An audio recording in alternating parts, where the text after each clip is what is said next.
လွန်ခဲ့တဲ့25နှစ်ကဘုန်းကြီးဟာရိုမန်ကက်သလစ်ဘာသာဝင်တဦးဖြစ်ခဲ့ပါတယ်။ဒီနေ့ဒီအချိန်မှာတော့အနောက်နိုင်ငံမှာဗုဒ္ဓသာသနာထွန်းကားရေးအတွက်အင်မတန်စိတ်ထက်သန်နေတဲ့ဗုဒ္ဓဘာသာဝင်ဖျားသားတော်ယဟန်တော်တစ်ပါးဖြစ်နေပါပြီ။ဘုန်းကြီးရဲ့ဘဝကိုပြောင်းလဲပေးလိုက်တာဓမ္မပဒစာအုပ်ပါ။ဘုန်းကြီးစီကိုဗုဒ္ဓဘာသာတရားဟောဖို့ဘယ်သူမှရောက်မလာခဲ့ပါဘူး။ဒါပေမဲ့ဓမ္မပဒစာအုပ်က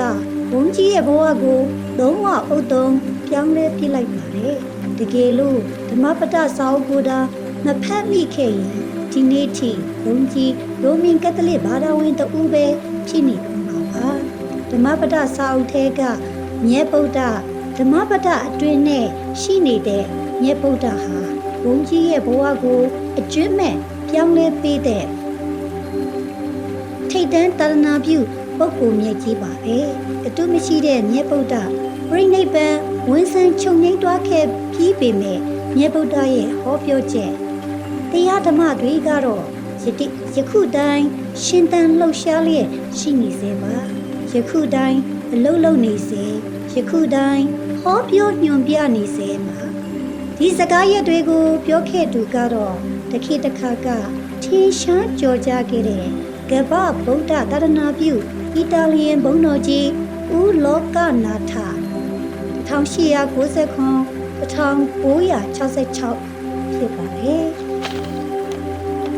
အီတာလီယန်ဘုန်းတော်ကြီးဦးလောကနာထဟာကမ္ဘာကိုသုံးပတ်ပတ်ပြီးဗုဒ္ဓတရားတော်တွေဖြန့်ဝေဟောကြားခဲ့တဲ့ရဲရဲတောက်တဒနာအာဇာနည်ပုဂ္ဂိုလ်သူကြီးတပူပါ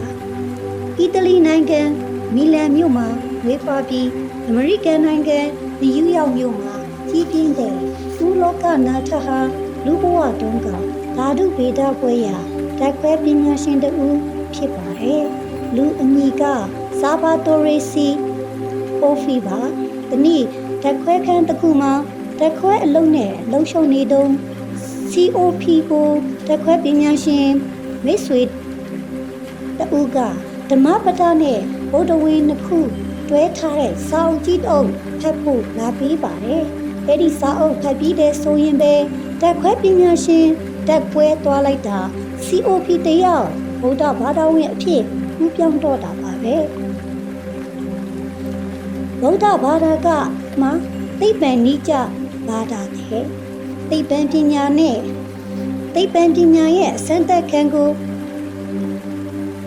သိပ္ပံပညာရဲ့စံတက်ကိုခံ